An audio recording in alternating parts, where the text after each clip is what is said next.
வணக்கம் மக்களே. பாக்கியலட்சுமி நாடகத்தில் அடுத்து என்ன நடக்கும் என்பதை பார்க்கலாம் வாங்க. அதுக்கு முன்னாடி நீங்க நம்ம சேனலை சப்ஸ்கிரைப் பண்ணாமல் இருந்தால் உடனே பண்ணிடுங்க. ஈஸ்வரியையும் கோபியையும் போலீஸ் அரெஸ்ட் பண்ணிக்கிட்டு போனா நல்லா இருக்கும்னு நினைக்கிறவங்க இந்த வீடியோக்கு லைக் பண்ணுங்க. ஈஸ்வரி கோபி கிட்ட கேக்குறாங்க, என்ன கோபி அமைதியாவே இருக்க? இனியா இப்படி ஒரு காரியம் செய்வான்னு யாருமே நினைச்சு பார்க்கல. ஆனா செஞ்சுட்டா. வயசு கோளாறுன்னு அப்படியே விட்டுட்டு இருக்க முடியாது இல்ல? நாம பெரியவங்க எல்லாம் இருக்கோம்ல, நாம அதுக்கு ஏத்த மாதிரி ஒரு வேலை செஞ்சிடணும். ஒரு மாப்பிள்ளையை பார்த்து இனியாவுக்கு கல்யாணம் பண்ணி வச்சிரலாம் அப்படின்னு ஈஸ்வரி சொன்ன உடனே கோபி சொல்றாரு, என்னம்மா சொல்றீங்க? படிச்சுக்கிட்டு இருக்கா இனியா, இந்த வயசுல கல்யாணமா? ஈஸ்வரி, ஏய் கோபி, கல்யாணம் பண்ணிட்டு கூட படிக்கலாம். இப்படியே விட்டோம்னா நல்ல பிள்ளை மாதிரிதான் இருப்பா. அதுக்கப்புறம் மறுபடியும் அந்த செல்வி பையன் ஆகாஷ் போய் பார்க்க போயிடுவா. அதுக்கப்புறமும் வீட்டுக்குள்ள பிரச்சனை வரும். நம்மளுக்கு இந்த அசிங்கம் எல்லாம் தேவையா? அதெல்லாம் தேவையில்லை கோபி, கல்யாணத்தை முடிச்சிருவோம் அப்படின்னு சொன்ன உடனே கோபியும் அமைதியா இருந்துறாரு. ஈஸ்வரி சொந்தக்காரங்க ஒருத்தவங்களை வர சொல்லி நாளைக்கு பொண்ணு பார்க்க வாங்க அப்படின்னு சொல்லிடுறாங்க. இந்த விஷயம் பாக்கியாக்கு தெரிஞ்ச உடனே பாக்கியா சொல்றாங்க, என்னது, இனியாவுக்கு கல்யாணமா? யாரை கேட்டு ஏற்பாடு பண்ணீங்க? கண்டிப்பா இந்த கல்யாணம் நடக்காது. இனியா படிக்கணும். படிக்கிற வயசுல அவளுக்கு எதுக்கு கல்யாணம்? ஏதோ புரியாம தப்பு செஞ்சுட்டா. செல்வி பையன் ஆகாஷ விரும்புனது தப்புதான். இனியா கிட்ட சொன்ன உடனே புரிஞ்சுகிட்டா. இனிமே அவன்கிட்ட பேச மாட்டேன், பழக மாட்டேன்னு சத்தியம் பண்ணி கொடுத்திருக்கா. அவ படிக்கட்டும் அப்படின்னு பாக்கியா சொன்ன உடனே ஈஸ்வரி சொல்றாங்க, பாக்கியா புரியாம பேசாத. உன்கிட்ட பண்ணி கொடுத்த சத்தியம் எல்லாம் பெரிய விஷயமா? இனியா சும்மாவே இருந்தா கூட செல்வியோட பையன் ஆகாஷ் வந்து இனியா கிட்ட பேசுவான். அப்புறம் இனியாக்கு மனசு இறங்கிரும். நம்மளாலதான் அந்த பையன் கஷ்டப்படுறானோன்னு ஒரு கணம் நினைச்சா இனியா மனசு தடுமாற ஆரம்பிச்சுரும். அதுக்கு நம்ம இடம் கொடுக்கவே கூடாது. சீக்கிரமா கல்யாணத்தை முடிச்சிடணும். வர்றவங்க சொந்தக்காரங்க தான். நாளைக்கு பொண்ணு பார்க்க வராங்க. இந்த வாரத்திலேயே நிச்சயம் பண்ணி அடுத்த மாசம் கல்யாணத்தை வச்சிரலாம் அப்படின்னு ஈஸ்வரி சொல்லும்போது பாக்கியா சொல்றாங்க, அத்த போதும், நிறுத்துங்க அத்த, இதுக்கு மேலையும் என்னால பொறுத்துட்டு இருக்க முடியாது. இந்த கல்யாணம் கண்டிப்பா நடக்காது. ஈஸ்வரி, ஏய், நீ யாரு இதுல தலையிடுறதுக்கு? இனியாவோட அப்பா கோபி இருக்கான். அவன் சம்மதிச்சுட்டான். இனியா ஒன்னும் சொல்ல மாட்டாள். காமிக்கிற பையனை கட்டிக்கிட்டு அவள் வாழ்க்கையை அவ பார்த்துக்கிட்டு போகட்டும். இனிமேலும் இவளால வர்றா பிரச்சனையை பார்த்துக்கிட்டே இருக்க முடியாது அப்படின்னு ஈஸ்வரி திட்டுறாங்க. இனியாவை கூப்பிட்டு சொல்றாங்க, இனியா, இனியா சொல்லுங்க பாட்டி. ஈஸ்வரி, என்ன சொல்ல? இனி உனக்கு கல்யாணம் வேணாம். இனியா, இல்ல பாட்டி, எனக்கு இப்ப கல்யாணம் வேணாம், நான் படிக்கணும். ஈஸ்வரி, ஏய், நீ படிச்ச வரைக்கும் போதும். படிக்கிறதுல இருந்து பிரச்சனைன்னு கொண்டு வந்துகிட்டே இருக்க. இன்னும் வேற பிரச்சனையையும் நீ கொண்டு வருவேன்னு எங்களுக்கு நல்லா தெரியும். நாங்க காமிக்கிற பையனை கல்யாணம் பண்ணிக்கிட்டு அங்க போய் படி. பாக்கியா சொல்றாங்க, அத்த, இந்த கல்யாணம் கண்டிப்பா நடக்காது. இனியாவுக்கு அப்பா வேணா கோபியா இருக்கலாம். ஆனா அம்மா நான் சம்மதிக்காம இனியாவோட கல்யாணம் கண்டிப்பா நடக்காது. ஈஸ்வரி, ஏய் பாக்கியா, புரியாம பேசாத. நீ எதுக்கு சம்மதிக்கணும்? இனியாவோட பாட்டி நானு. இனியாவோட அப்பா கோபி. ஏன், செலியன், ஜெனி அவங்க எல்லாம் கூட சம்மதிச்சுட்டாங்க. பாக்கியா, அத்த, இந்த வயசுல இனியாக்கு கல்யாணம் பண்ணா படிப்பு பாதியிலே பாலா போயிடும். படிப்பு பாதியிலே விடுற மாதிரி ஆயிடும். அப்புறம் அவளோட கரியரை அவள் எப்படி பார்ப்பா? அவளோட வாழ்க்கையில அவளுக்கு சொந்த கால்ல நிக்க வேண்டாமா? ஈஸ்வரி, ஒன்னும் தேவையில்லை. நீ என்னமோ சொந்த கால்ல நிக்கிறன்னு சாதிக்கிறோம்னு ஒரு ரெஸ்டாரண்ட் ஆரம்பிச்சுட்டு ஆடுன்னு ஆடிக்கிட்டு தெரியற குடும்பத்தை ஒழுங்கா பாக்கல. நீ ஒழுங்கா கோபிக்கு ஏத்த மாதிரி பொண்ணா இருந்திருந்தா அவன் ஏன் உன்னை விட்டுட்டு டிவோர்ஸ் பண்ண போறான்? இனி இவளும் என்னமோ சொந்த கால்ல நின்னு என்னத்த சாதிக்க போறா? போ, எல்லாம் எங்களுக்கு தெரியும் அப்படின்னு ஈஸ்வரி சொல்றாங்க. பாக்கியா கோவத்தோட போயிடுறாங்க. இனியா பாக்கியா கிட்ட வந்து கேக்குறாங்க, அம்மா, என்னம்மா இதெல்லாம்? தாடியும் பாட்டியும் சேர்ந்துகிட்டு கல்யாணம் ஏற்பாடு பண்ணி இருக்காங்க. நான் தான் ஆகாஷ் கூட பேச மாட்டேன், நான் ஒழுங்கா படிக்கிறேன்னு சொன்னேன்லமா அப்படின்னு இனியா கேட்கும்போது பாக்கியா சொல்றாங்க, கண்டிப்பா இந்த கல்யாணம் நடக்காது இனியா.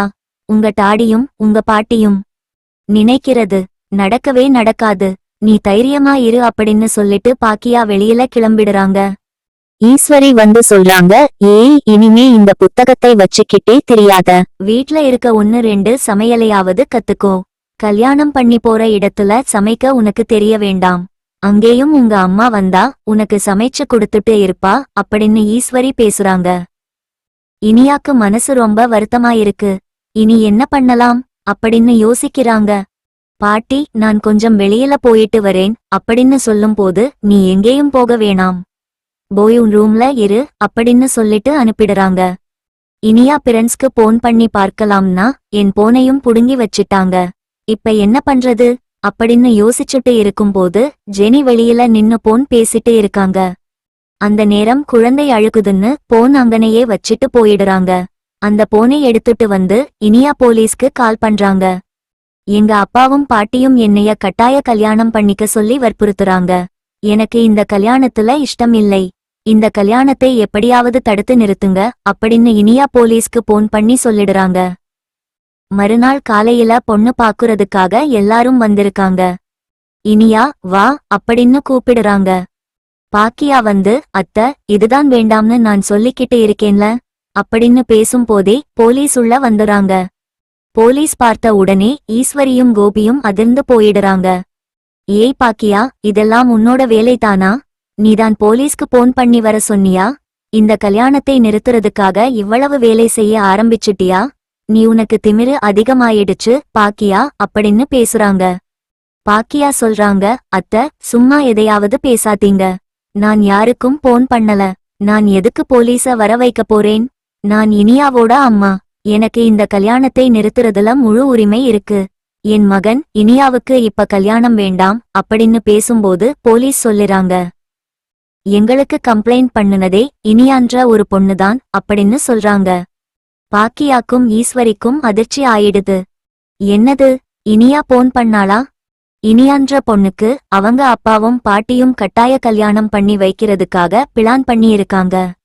இதுல இருந்து எங்களை காப்பாத்துங்க அப்படின்னு இனியாதான் போன் பண்ணுச்சு அப்படின்னு வந்தவங்க எல்லாம் சொல்லிடுறாங்க. இனியா சொல்றாங்க, ஆமா, நான் தான் போன் பண்ணுனேன். எனக்கு இந்த கல்யாணத்துல விருப்பம் இல்லை.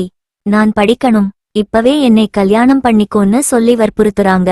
எனக்கு இந்த கல்யாணத்துல இஷ்டம் இல்லை அப்படின்னு இனியா சொல்றாங்க.